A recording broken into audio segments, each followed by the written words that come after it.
बड़ा छोटा है, उपस्थिति बहुत छोटी है, मगर मैं कल्पना कर सकता हूं 21वीं सदी का सबसे बड़ा रिफॉर्म लागू होने का साक्षी आज ये सभागार और आप सब बने।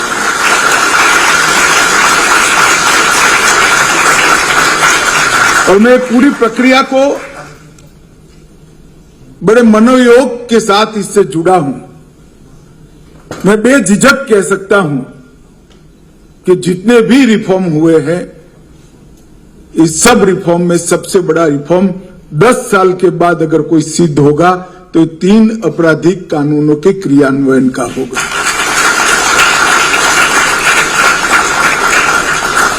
क्योंकि संविधान कोई पुस्तक नहीं है, संविधान एक स्पिरिट है।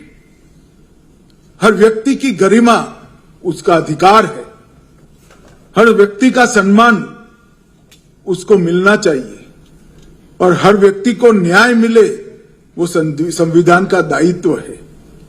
संविधान ये स्पिरिट है और इस स्पिरिट को जमीन पर उतारने का जो माध्यम है, ये एक प्रकार से हमारी क्रिमिनल जस्टिस सिस्टम। आप मुझे बताइए 150 साल पहले बना हुआ कानून कैसे रिलेवेंट रह सकता है? 1860 की दुनिया, 1860 का भारत और आज का भारत, उस वक्त के शासक की उद्देश्य और आज हमारे संविधान के उद्देश्य, कितना बड़ा अंतर। और क्रियान्वयन की मशीनरी वो की वो, सालों तक न्याय नहीं मिलते, तारीख पर तारीख। कई जगह पे देश में न्याय की जगह अन्य रास्ते अपनाने का सबने शुरू कर दिया। मैं तो राज्य में गृह मंत्री भी रहा हूं, मुझे मालूम है लोगों का विश्वास ही धीरे धीरे सिस्टम पर से उठता जा रहा था। और इसीलिए पूरी प्रक्रिया में हमने एफआईआर जो बढ़ेगी इसकी गिनती की है। उसमें सिर्फ आबादी की बढ़ोतरी की गिनती नहीं करी है, इसके साथ एफआईआर रजिस्टर कराने का भी बढ़ोतरी होगा, इसका भी गिनती किया है। क्योंकि मैं मानता हूं ढेर सारी एफआईआर रजिस्टर ही नहीं होती क्योंकि न्याय ही नहीं मिलता है। और इसलिए सीआरपीसी की जगह बीएनएस, आईपीसी की जगह बीएनएसएस और इंडियन एविडेंस एक्ट की जगह भारतीय साक्ष्य अधिनियम बीएसए को लागू करने का काम हुआ है। प्रधानमंत्री जी ने लाल किले की प्राचीर से कहा था, जो पंच प्रण लेने का मंत्र दिया था, उसमें एक प्रण था गुलामी की सभी निशानियों को समाप्त कर देना। कोई आजाद देश कैसे आजाद माना जाता है जब उसका क्रिमिनल जस्टिस सिस्टम ही, जब देश गुलाम हो तब की किसी और देश की संसद ने पारित किया है। मैं गर्व से कह सकता हूं बीएनएस, बीएनएसएस और बीएसए तीनों हमारे लोगों के चुने हुए प्रतिनिधियों ने भारत की संसद में और भारत के लोगों के लिए बनाए हुए कानून है। इसमें भारत की मिट्टी की सुगंध है और हमारा न्याय का संस्कार है। इस कानूनों में दंड का कोई प्रावधान नहीं है। ये पूरे कानूनों का उद्देश्य लोगों को न्याय मिले, इसलिए दंड संहिता नहीं है, न्याय संहिता है। और हमारी न्याय की जो चिर पुरातन अवधारणा है, नारद से लेकर कौटिल्य तक सभी ने जो न्याय की व्याख्या की है, उसमें कहीं दंड का प्रावधान ही नहीं है, न्याय का प्रावधान है। दंड गुनाह को रोकने के लिए एक प्रतीकात्मक जगह पे रखे हैं। दंड के उद्देश्य से न्याय की अवधारणा नहीं की है, व्यक्ति को न्याय मिलने के लिए न्याय प्रक्रिया की अवधारणा की है। और मैं इसमें बहुत बारीकी से जुड़ा हूं। पहला शब्द लिखने से समारोह तक, अंतिम शब्द तक जुड़ा हुआ हूं। मैं कह सकता हूं इसको जो बारीकी से अध्ययन करेंगे, केवल और केवल न्याय का ही स्पिरिट आपको इसमें दिखाई पड़ेगा। आज यहां पर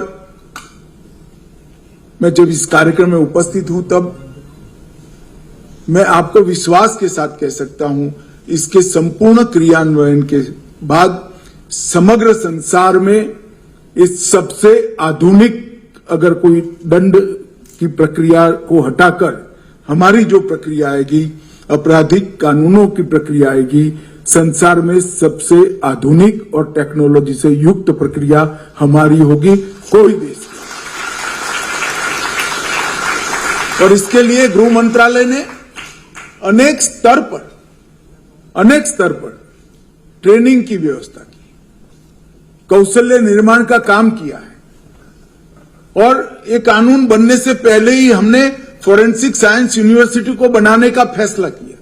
आज देश के 8 राज्यों में फोरेंसिक साइंस यूनिवर्सिटी काम कर रही है, वहां से फोरेंसिक एक्सपर्ट बाहर होना शुरू भी हो गए और 8 राज्यों में बनने की शुरुआत हो जाएगी और सालाना 36,000 फोरेंसिक एक्सपर्ट्स देश को मिलेंगे, क्योंकि हमने इसमें एक प्रावधान किया है कि 7 साल और इसके ज्यादा हर सजा के प्रोविजन में एफएसएल के विजिट को कंपलसरी किया है।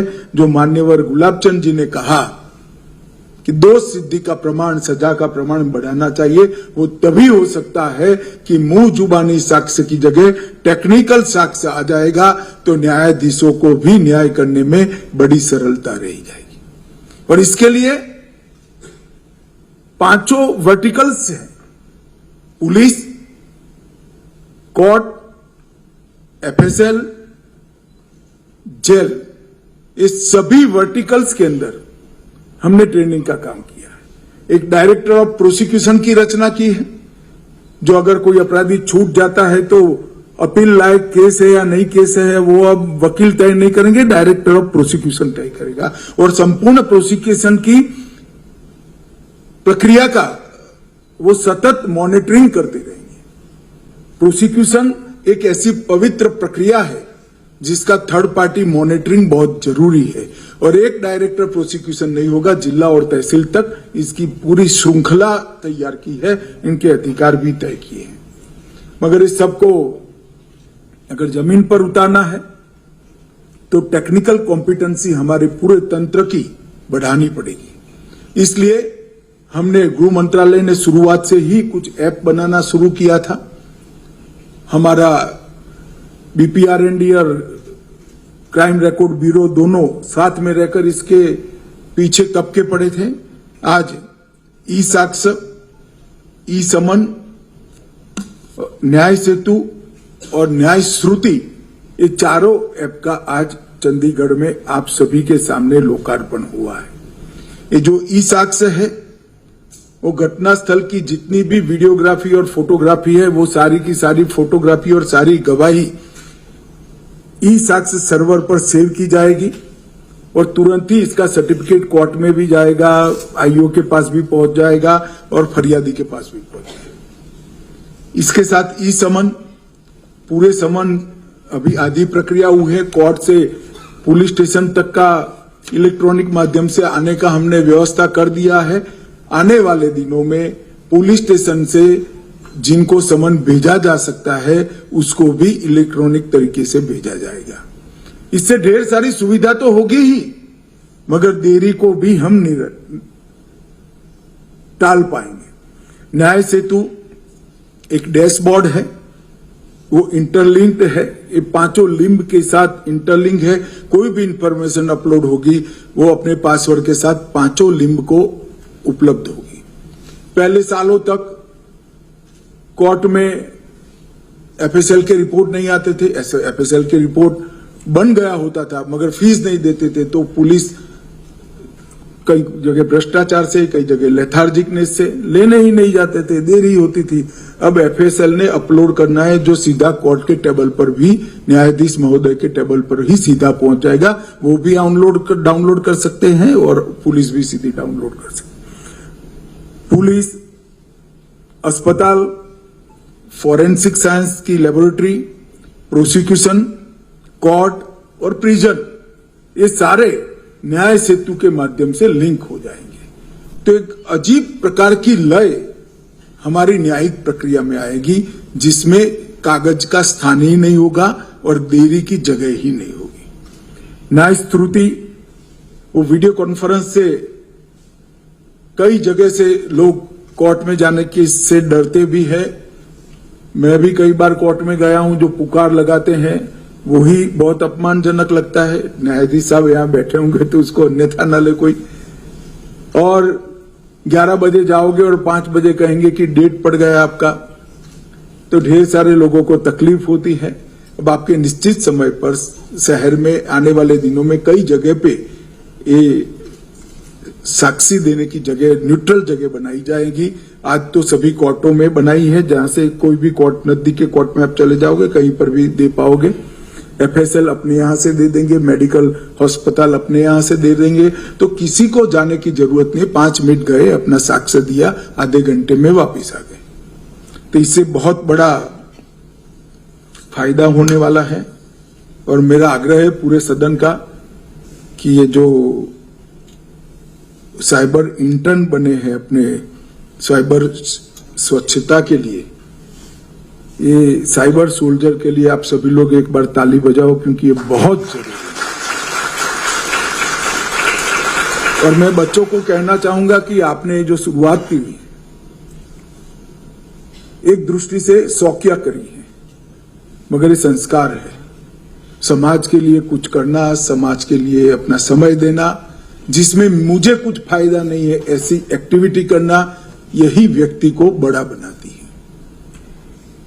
एक बहुत बड़े विचारक ने स्वामी विवेकानंद को पूछा कि स्वामी जी, ज्ञान के तो कितने सारे पहलू है, संगीत का भी ज्ञान है, विज्ञान भी ज्ञान है, भाषा भी ज्ञान है, न्यायशास्त्र भी ज्ञान है, व्याकरण भी ज्ञान है, अवकाश का भी ज्ञान होता है, तो ज्ञान किसको माने?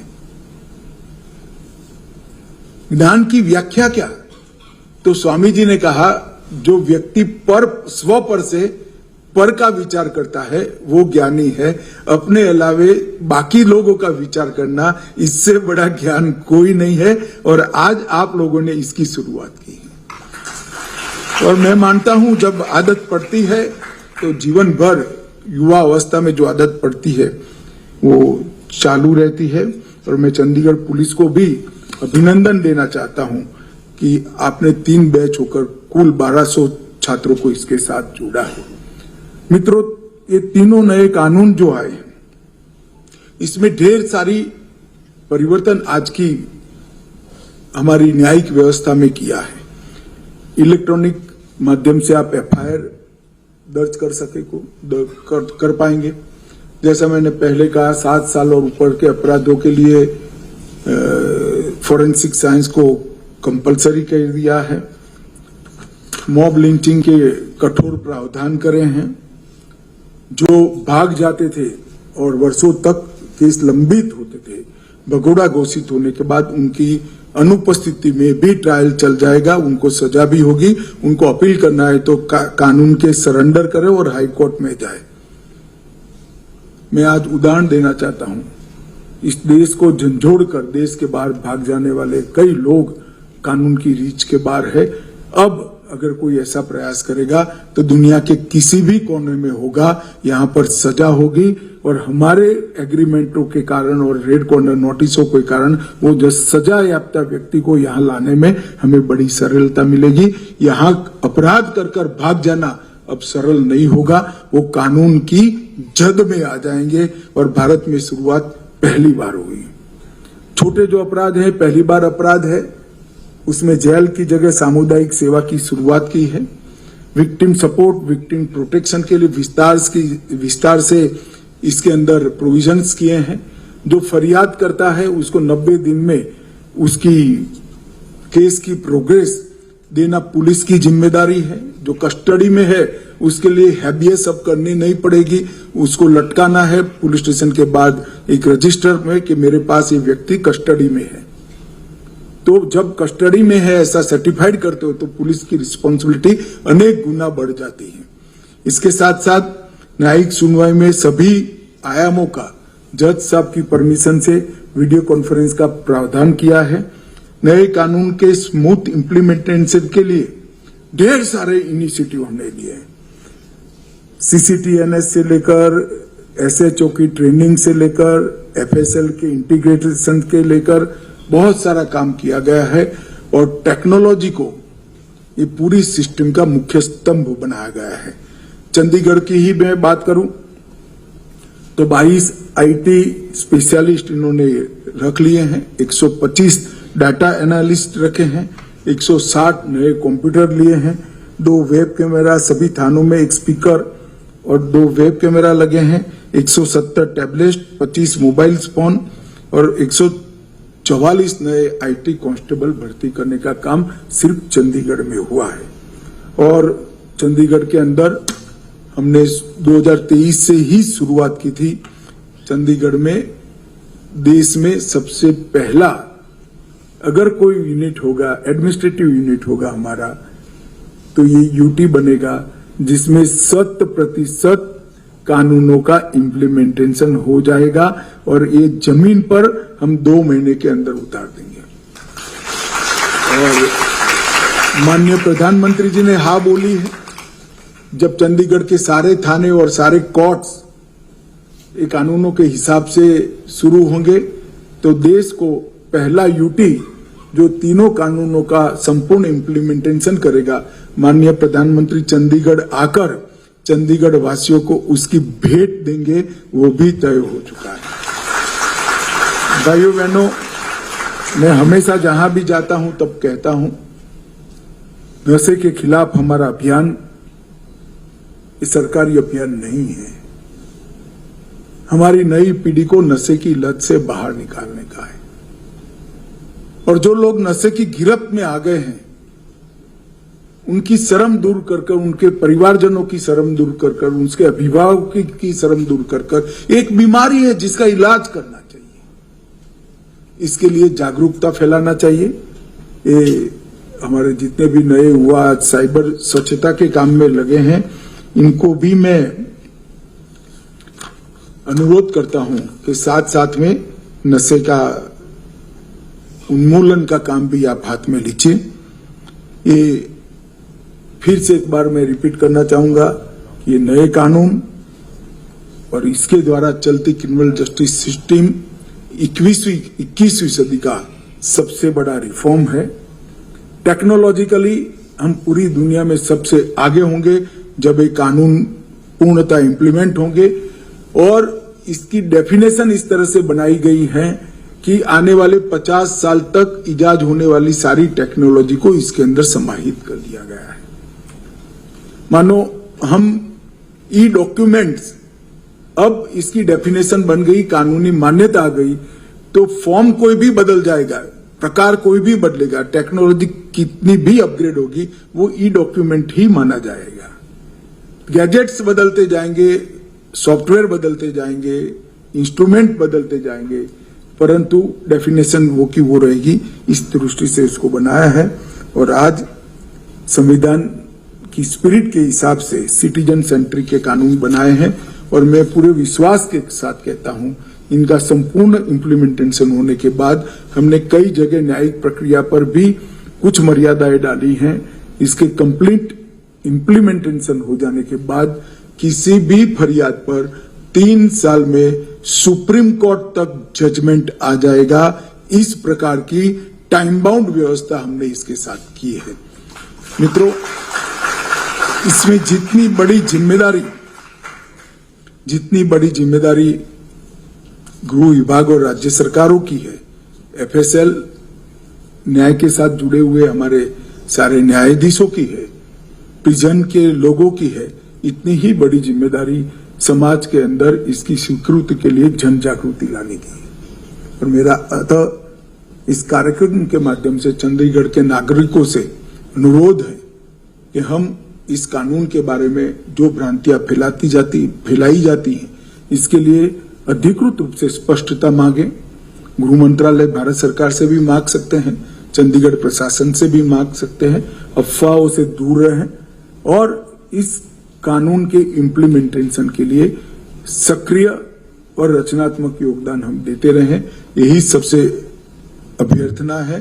और आज बहुत खूबसूरती के साथ 5 लिंब का एक छोटे से कमरों में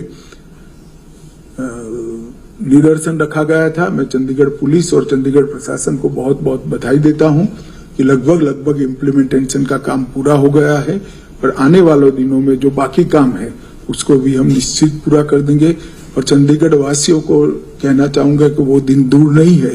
देश में सबसे पहला क्रियान्वयन हमारी यूटी से, ब्यूटीफुल सिटी से प्रधानमंत्री जी पूरे देश को एक कानून लोकार्पण करेंगे, तो हम सब इसके लिए तैयार रहे। आप सभी का धन्यवाद।